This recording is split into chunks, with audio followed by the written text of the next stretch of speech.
अभी एक कंपनी को अपन ऐसे मैं स्क्रॉल डाउन कर रहा था, कल अपन टाटा टेक्नोलॉजी वगैरह की बात कर रहे थे ना, एक कंपनी दिखी क्रिसिवल फूड्स। ठीक है, ये भी अच्छी कंपनी है। कैसे अच्छी कंपनी है मैं आपको आगे बताता हूँ। देखो, सेल्स ग्रोथ अच्छा है, पैड ग्रोथ अच्छा है, ईपीएस ग्रोथ ऑब्वियसली अच्छा है, इबिट्टा ग्रोथ स्लो डाउन हुआ है। अब आपको समझ जाना चाहिए क्यों स्लो डाउन हुआ है, क्योंकि समझो इबिट्टा मार्जिन यानी ओपीएम मार्जिन कम हुआ हो जाएगा। देखो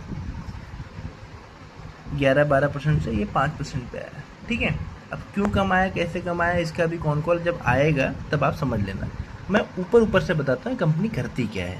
ठीक है, ये देखो, ये कंपनी ना आपको प्रीमियम ड्राई फ्रूट्स वगैरह बेचती है, प्लस इनका खुद का भी एक वो है, आइसक्रीम वाला डिवीजन है, मेल्ट एंड मेलो ऐसा करके। देखो मेल्ट एंड मेलो ये वाली है। ठीक है, और इनका प्रीमियम ड्राई फ्रूट वाले हैं। ठीक है, ये B2B को भी कैटर करते हैं और B2C को भी कैटर करते हैं। इनके खुद के भी स्टोर हैं और ये B2B को डायरेक्ट भी सप्लाई करते हैं। ठीक है, एक और कंपनी है लियो ड्राई फ्रूट करके। ठीक है, ये छोटी कंपनी है। ये क्या है, बेसिकली B2B और B2G को, मतलब ये गवर्नमेंट वगैरह को सीधा अपने वो करते हैं ना, ड्राई फ्रूट्स वगैरह सेल करते हैं। अब ड्राई फ्रूट का एक चीज़ देखोगे ना, ड्राई फ्रूट का मार्केट ना इंडिया में बढ़ रहा है। लोग ना शुगर वगैरह बहुत चीज़ें कम खाने लगे हैं, और सही चीज़ है यार, शुगर वगैरह एकदम फालतू चीज़ है, एकदम बेकार चीज़ है, वो कोकेन जैसा है। ठीक है, तो लोग ना आजकल ना वो सबको शुगर का सब्स्टिट्यूट देख रहे हैं। ठीक है, तो लोगों के घर में आजकल ड्राई फ्रूट्स वगैरह और ये गिफ्टिंग वगैरह के लिए ना पड़े ही रहते हैं। अब एक कंपनी का क्या अच्छा है, देखो ना इसकी पैकेजिंग वगैरह देख रहे हो कितनी सुंदर दिख रही है।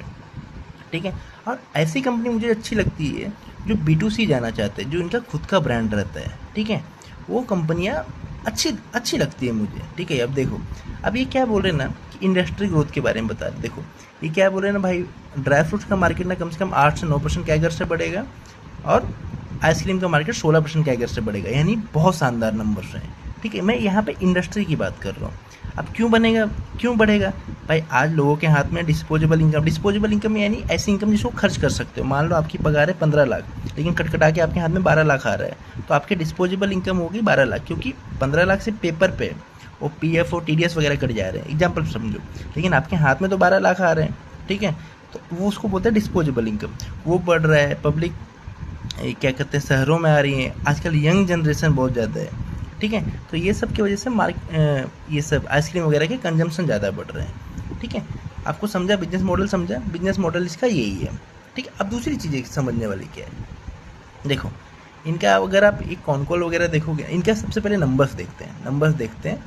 देखो ये कंपनी, देखो 50 से 70 करोड़ पे करी, 70 से 103 करोड़ की, फिर 202 करोड़ की। ये देखो डबल अपना सेल ग्रोथ कर ली थी, और मार्च 26 में 50% के करीबन इन्होंने ग्रोथ करा। अब देखो ये कंपनी ने 2014 में इनकॉर्पोरेट हुई थी, यानी बहुत यंग कंपनी है। अच्छा चीज़ है, एक चीज़ समझो, अच्छी चीज़ है कि भाई यंग कंपनी थोड़ा सा ना ज़्यादा वो उसके कहते हैं ना, उसके अंदर ज़्यादा वो रहती है ग्रोथ करने की ना, कहते हैं ना चाहत, बहुत चाहत जो भी है वो बहुत तेज़ रहती है। तो उस नज़र से आप ये देखो। ठीक है, प्लस इनका मैनेजमेंट क्या बोल रहा है, देखो ये तो कुछ ज़्यादा, ये तो अभी देखो ऑब्वियस सी बात है, अपने को ये साल का कौन कॉल देखना पड़ेगा।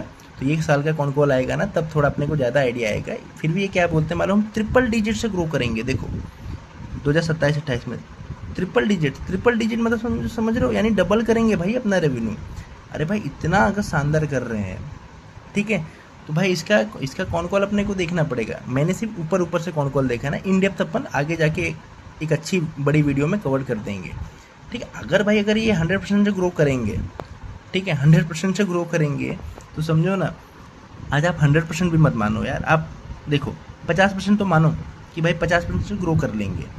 ठीक है, 50% से ग्रो कर लेंगे, 200 करोड़ से जैसे 300 करोड़ पे पहुँचे, तो 300 करोड़ से अगर 50% बिके तो 450 करोड़ का होता है। ठीक है, आप सेफर साइड के लिए 400 करोड़ ही मान के चलो 400 करोड़ के मान, 300 करोड़ से अगले साल ही कंपनी 400 करोड़ करेगी। पैड मार्जिन कुछ 10 की पैड मार्जिन पे काम करते हैं। ठीक है, 10% से कम पे ही काम करते हैं। तो 400 करोड़ का अगर 10% आप करोगे, या 450 करोड़ का अगर आप 8% भी करोगे, मोटा मोटी आपका पैड कितना आता है, 40 करोड़ आएगा। मैं अगले साल की पी की बात कर रहा हूँ। हाँ भाई, ये चीज़ ध्यान देना, मैं ये हिस्टोरिकल पी की तो मैं बात ही नहीं कर रहा हूँ। ठीक है, ये तो फालतू चीज़ें हैं। तो देखो 927 का मार्केट कैप है और आगे जाके 40 करोड़ का पैट होगा, 23 के पी में मिल रही है आपको ऐसी कंपनी जो कम से कम 50% से ग्रो करेगी। ठीक है, ये देखो 43 का स्टॉक पी इसका फालतू है, हिस्टोरिकल पी है, ये पहले का पी है और उसको कोई रिलेवेंस नहीं है क्योंकि मार्केट हमेशा आगे का देखता है। आगे क्या है, आगे का आप कितना पी करोगे उसको बोलते हैं फॉरवर्ड पी। ठीक है, आगे भाई 300 करोड़ का सेल कर रहे हो, अगर हम मैं एक्सपेक्ट करूँ कि मैनेजमेंट यही ग्रोथ ट्रैजेक्टरी फॉलो करेगी तो कल को जाके सेल होगा आपका 400 करोड़, 450 करोड़, 50% ही, लेकिन आप 400 करोड़ मान के चलो या 450 करोड़ मान के चलो, तो उसका अगर आप 8 से 10% करोगे ना, मोटा मोटी आपका 35 से 40 करोड़ का पैड बनता है। 35 से 40 करोड़ का 927 आज का मार्केट कैप है और अगले साल का पैड आपका 35 से 40 होगा, तो आपका फॉरवर्ड पे क्या बना 23 से 28% के बीच में। तो 23 से 28 या 30% का कहते हैं ना 23 से 28 का फॉरवर्ड पी पे अगर कोई कंपनी 40% 50% से ग्रो कर रही है तो बढ़िया कंपनी, इसको आप देख सकते हैं। ठीक है, अगर किसी को ड्राई फ्रूट मार्केट खेलना है तो भाई ये कंपनी को देख सकता है क्योंकि इनका खुद का भी ब्रांड भी है। रिकमेंडेशन वगैरह कुछ नहीं है, मैं आपको सिर्फ बता रहा हूँ कैसे देखते हैं। बाकी इसका हाँ एक डिस्क्लेमर ये, मैंने इसका कॉल पूरा अच्छे से नहीं पढ़ा है, सिर्फ ऊपर ऊपर से पढ़ा है, तो ऊपर ऊपर से मैं आपको बता रहा हूँ। ठीक है, ये जेप्टो ब्लिंकिट वगैरह पे भी सेल कर रहे हैं, ई कॉमर्स वगैरह पे भी अपने प्रोडक्ट ये सेल कर रहे हैं, आइसक्रीम और ड्राई फ्रूट्स वगैरह, एक चीज़ ये भी है।